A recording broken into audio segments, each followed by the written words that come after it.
Greetings, ladies and gentlemen, and welcome to this latest version of Tales from Outer Space, where I take an HFY story from somewhere around the internet and read it aloud for your enjoyment. All the relevant links are down below. Like, subscribe, and all that YouTube comf to help this video and channel grow. Anyways, as always, I hope that you enjoy. I would just like to thank the following Tier 5 patrons and channel members for supporting the channel: Datamagnet and Bob the Dragon.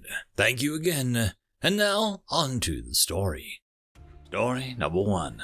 Unnatural Selection, written by Rosie013. Piper shook off the water from outside's downpour as he stepped into the lobby of the well-to-do bar. He knew he shouldn't be there, but he was going to try. The guard, not so well disguised as a doorman, stepped forward, fully intending to shove the drenched lowborn back out into the bad weather from where he had emerged, and stopped indecisively. Piper couldn't help but puff up his dull plumage just a little smugly. It was working. The guard had clearly seen his new adornment. Despite the strict hierarchy of plumage that all avian kind obeyed, this was a game changer. A radical, outrageous display that absolutely should not work. But it was working. So far, anyway. The guard reluctantly stepped back into his nook without so much as a word, allowing for Piper to pass into the building proper. So far, so good. With a deep breath, he stilled the worry that was twisting in his belly like a fresh luncheon worm and had strode into the crowd, still a little puffed up as he had seen many of the highborn do in the past. Mary was in polite conversation with a handsome fella when suddenly all conversation nearby stopped. Following the shocked looks from the others, she noticed a particularly ragged and waterlogged low-born specimen had entered the room and was making his way to the bar, pointedly ignoring all of the scandalized looks that it was getting. Why hadn't the doorman barred his way? The mustard yellow feathers and the short stature clearly marked him as a lowborn, and a somewhat below average specimen, even at that. Even the most dull highborn had a lustrous golden sheen, at least amongst the bales anyway. It went without saying that Mary and the other ladies in the room were of a more feminine brown. She was about to ask the staff why the lout hadn't been removed, when she noticed something rather odd about it. It had some sort of strange crystalline ankle bracelet of magnificent purple blue. So he hadn't been thrown out immediately, but Piper's success was still teetering on a knife edge. He was out of place here, and everyone in the room knew it. In fact, he would have been much more at ease in a regular dockside bar a couple streets over, where he could drink away his troubles with other sailors and dock workers. But he had to make the most of his situation before the stares got to him. He sat, ordered a drink, and carefully counted out his exorbitant cost in small denomination coins, reminding himself that this would be worth it, even if he was spending almost his entire day's pay on one cup. But that was part of the bluff. You had to act like you belonged, if you wanted to belong. He crossed his leg, making sure his shiny new addition was resting on the other knee. Everyone in the room could see it, and stare at it in wonder they did. It didn't take long before someone asked what it was, and where he had gotten it. Mary listened closely at the stranger's tall tale, while doing her absolute best to pretend that she wasn't hanging on every word. She wasn't the only one either. Most of the bar was quiet as people listened with interest.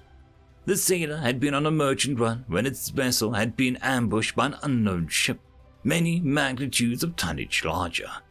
The captain and the other officers had taken the escape rafts, as was their right as highborn, to flee what everyone on board thought was a pirate attack. But it wasn't.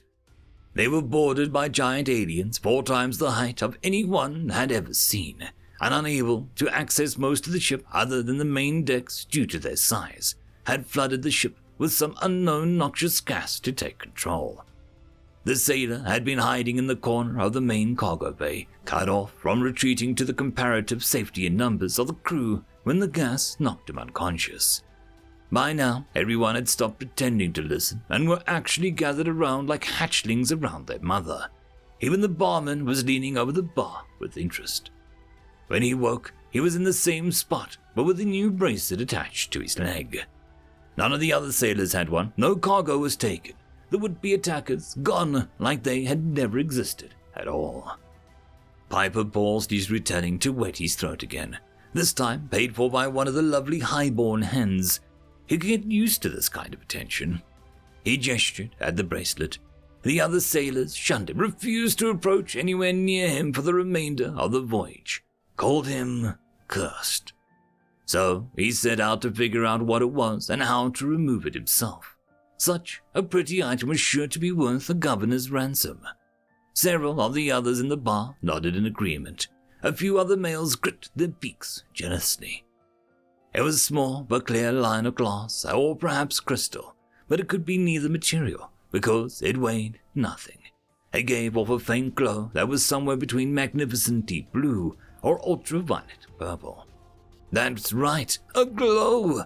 The material itself was actually clear, the colors lighting it from within. A few individuals touched the bauble as if not really believing his claims, but no one said anything to contradict him. A few females seemed to have more of a grip on his leg rather than the bracelet itself. Piper smiled inwardly. Oh yeah, this was actually working. The strange allure of the odd jewelry was bringing him just the right sort of attention now. By the end of the night, he would have enough hens to start his own flock, low-born or not. He was moving up in the world, all thanks to the strange near-abduction experience. Piper was glad that he hadn't been able to remove it after all. Chad scratched his head in irritation for the millionth time. Ever since humanity had discovered and began to observe the strange canary chicken aliens, their social structures continued to make no sense.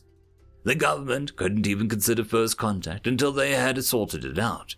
Humanity didn't need another contact war. Like avians of old Earth, it was the males that seemed to be colorful, and strength of color seemed to indicate social power or status. Except when it wasn't. Irritatingly, every time one of the team stealthily put on an invisible ultraviolet tracking monitor on an individual, they changed their behavior from what was expected and ruined all of the data collected. It wasn't like they had been discovered. The knockout gas caused temporary amnesia. The birds were none the wiser. If they had, then it would have been obvious. They would have panicked more than enough for even the simplest of observer to notice. But what was causing these unexpected changes? It would have to do what the observers were meant to do. Chad would just have to wait and watch while he figured out this puzzle. End of story. Story number 2. Wait, how fast did you say it goes? Written by Bigbluebuttonman. 2,000 kilometers an hour and max speed! Isn't that feckin' cool? The human exclaimed. For fun! The bug-eyed alien simply couldn't comprehend the words coming out of the human's mouth. Why the hell wouldn't it be fun, eh? You going to crash? Well, maybe. I don't know. Sometimes that happens. Sometimes it doesn't. You would die. Yes. And you're going to drive it through that giant thing that you call a track 3 times. Against 29 other machines of the same type. Yes. And after the first time, going through it at 1,500 kilometers per hour, you get a boost which you use throughout the rest of the 2 laps, increasing your speed even further. Yep, more exciting that way. And you controlled it without instantly flying off the track and dying. Sometimes that happens, but I ran a simulator 100 times. I should be good. Why did you humans come up with this? So, there was this old race car video game released in 2003. Oh, it was genius, even though the concept didn't quite catch on at the time. Super fast, but it was the only video game. Least to say, some people weren't happy that they couldn't drive actual supersonic hovercars through ludicrously designed race car tracks, and opted to find a way to make it a reality in the year 2214, making the race even faster than the video game. It was an astounding success, and we've held this Grand Prix every year since. How fast was a typical, actual human race before 2204? A paltry fecking 500 kilometers an hour at best. I'm so happy we dumped those lame things for the supersonic hovercars. If you die, I'm not going to visit your funeral for making such a stupid life choice. It'd be the best death ever. Anyways, I've got a giant jet engine worth of vehicle to maneuver through an entire state of Wyoming. Bye. End of story. And that, my friends, concludes this video. I hope that you enjoyed, and if you do, please consider supporting the author, even by popping over and leaving a thumbs up or a nice comment, just to show your appreciation for the story. However, if you wish to support this channel, there are links down below which will help immensely. I will see you all in the next one, and until then, I hope that you have a fantastic day. Cheers.